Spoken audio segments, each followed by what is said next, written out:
la belle fromagère. Par la rue enfiévrante, tous mes pas inquiets se traînent au soleil comme au gaz. Je voyais, derrière une affreuse vitrine, où s'étalait du beurre et des fromages gras, une superbe enfant dont j'admirais les bras et la plantureuse poitrine.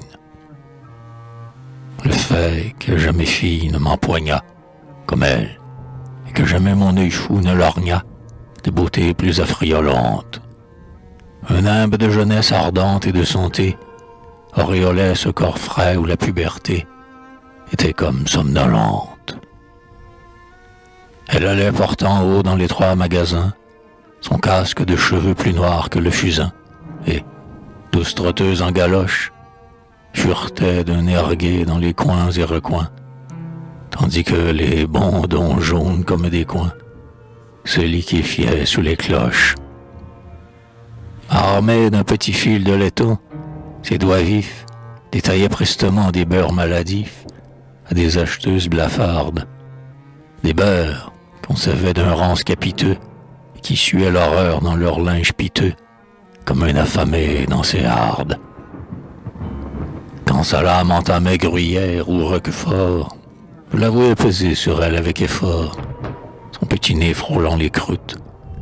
Et rien n'était mignon comme ses jolis doigts, découpant la marole infecte où, par endroits, la vermine creusait des routes. Près de l'humble comptoir où dormaient les gros sous, les Jérômes évautrés comme des hommes sous coulaient sur leurs claillons de paille. Mais si nauséabond, si pourri, si hideux, que les mouches battaient des ailes autour d'eux, sans jamais y faire ripaille.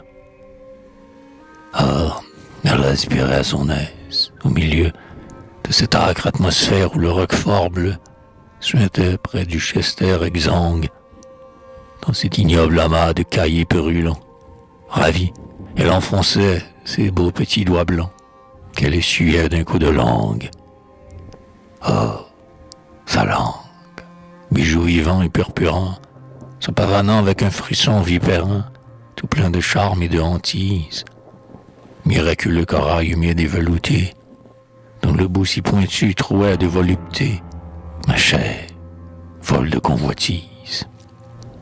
Donc, cette fromagère exquise, je l'aimais au point d'en rêver le viol, mais je me disais que ces miasmes, à la longue, devaient imprégner ce beau corps, et le dégoût, comme un mystérieux record, traquait tous mes enthousiasmes.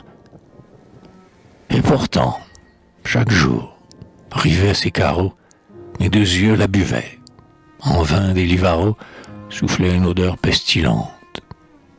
J'étais là, grisant de ses vues, et si fou, qu'en la voyant les mains dans le fromage mou, je la trouvais ensorcelante. À la fin, son aveu fleurit dans ses rougeurs, pour me dire « Je t'aime », avec ses yeux songeurs, et le sous un petit manège. Puis elle me sourit. Sais-je bon, moi tombant, découvrir un jour des souliers à ruban et des bas blancs comme la neige. Elle aussi me voulait de tout son être. À moi, elle osait envoyer des baisers pleins d'émoi, l'emparadisante ingénue. Si bien, après avoir longuement babillé, par un soir de printemps, je la déshabillai et vis sa beauté toute nue. Sa chevelure alors flotta comme un drapeau, et c'est avec des yeux qui me léchaient la peau que la belle me fit l'hommage de sa chair de 16 ans, mûre pour le plaisir, aux saveurs. Elle était flambante de désir et ne sentait pas le fromage.